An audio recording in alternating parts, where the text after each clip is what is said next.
You know, if there's one thing that SMITE has taught me, it's that there's a lot of gods and goddesses out there whose names begin with A, but one by one we're making our way through. Today, we're going to be looking at number 4, a Chinese Dragon King, Kuang.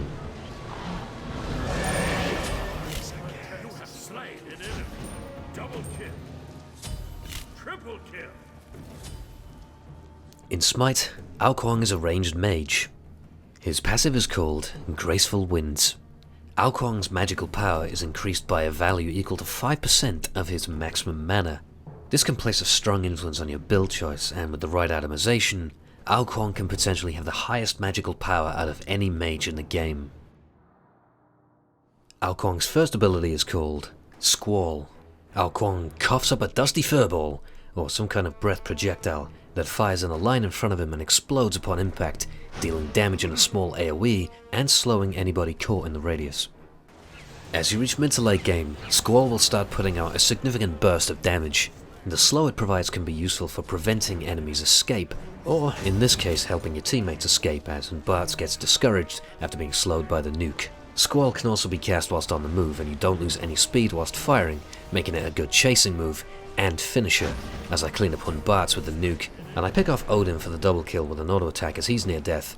And Squall has a fairly generously short cooldown in comparison to Kuang's other abilities. I thought I was going to pick up a kill on Fenrir, but he healed right as I fired, and in the midst of it all, Zeus is lighting me up. He comes this close to killing me, and one last time my Squall comes off cooldown just in the nick of time, once again proving to be a good finishing move. Kuang's second ability is called Slither. Kuang channels the wind, allowing him to fly faster for a short duration. For the first second upon casting, he is immune to all slows, and he has increased speed if he's near enemy gods. When you're Kuang, enemy gods hate you and they want to strangle you. You're a thorn in their side and a pain in their ass, and your job, as Kuang, is to stay alive and kite them around as best you can, and Slither is an excellent tool that lets you do this, and in most cases you'll be casting Slither when you need to escape, but in certain cases such as this one, I used it to accelerate from mid lane to help my friend who was being chased through the right jungle and take out 2 of the enemies in the process. Kuang's third ability is called Tornadoes.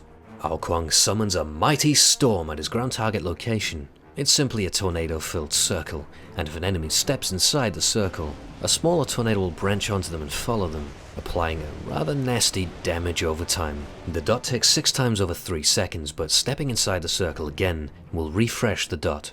Tornadoes is Kuang's signature move. It's what everybody knows him by, what everybody fears him for, and the reason everybody wants to murder the dragon. It deals huge overall damage to anybody who is unfortunate enough to find themselves inside the circle at one point, and watching them tick down slowly and keel over dead at a distance is quite nice. Killing an enemy with a damage over time effect is even more satisfying when it's an enemy who thinks he's in the clear, such as a Freya or Apollo. The skies cannot save you from the storms. Kuang's ultimate ability is called Spirit's Tempest. Kuang summons the spirit of a fallen dragon ally to annihilate all things in front of him. Upon casting, a dragon roars, and after a small delay, the dragon flies forward, crashing into anything in the line in front of Kuang, and decimating anybody unlucky enough to be caught in the path. This ability is very difficult to land a successful hit on, and generally requires the enemy to be completely unaware, distracted, or just plain unlucky. In this case, Fenrir was unlucky. I knew that he wouldn't resist the one-shot kill bait, but he was unlucky that I had my dragon buddy on standby the whole time. The move is just devastating and deals enormous damage, excellent for team fights, and also goes through walls. And I was aiming for Zeus. Who would have thought I'd hit the Fenrir in the back, and kill him no less. Dragon has powerful friends. In summary, Kuang is the god of mid lane, as he is unmatchable when it comes to farming golden experience. The tornadoes are safe, fire and forget, and powerful enough to wipe an entire minion wave from an early level, and if you're willing to play the safe game early on, Kuang will flourish with all the golden experience into a late game machine, and when the teams assemble and the jungle fights begin, Kuang's tornadoes will zone them into their danger areas, and if they step in the tornado, it's gonna hurt, and if they get hit by the dragon, they're gonna die. And if anybody's trying to run away, Squall will see them off. And that is our Kuang, Chinese Dragon King of the Eastern Seas. Hope you enjoyed, thank you for watching, and goodbye for now.